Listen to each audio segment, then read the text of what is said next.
ব্রেকআপটা কি সুন্দর, হ্যাঁ? ব্রেকআপের পরেও বেশ অন্য কাউকে জুটিয়ে দেয়। এই ছেলেটা দেখো, এই ছেলেটা ব্রেকআপের পরেও আজ পর্যন্ত এক্সের জন্য ভাবে। অনেকটা ওর কেসটা পুরো সেই কাবির সিং এর মতো। কাবির সিং মানে কেসটা হচ্ছে, মানে ও এখনো প্রীতিকে ভালোবাসে, কিন্তু অন্য মেয়েদের সাথে ঘোরে, কিন্তু প্রীতিকে ভালোবাসে। রাতে বালিশ সাথে কাঁধে হাসছে এখন, এটা আমাদের সামনে ফেক স্মাইল। Fake smile. এও এক সময় প্রেমে পড়েছিল, খুব কঠিন, খুব দুঃখজনক।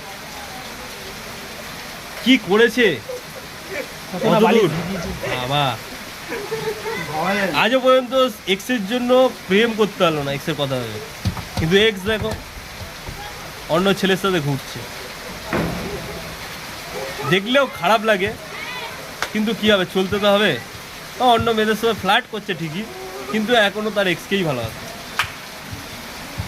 আমি না, এরা এরা ছেলেও আছে আমাদের সাথেই, এরমটা হয়, তাই তো? ঠিক বলছি?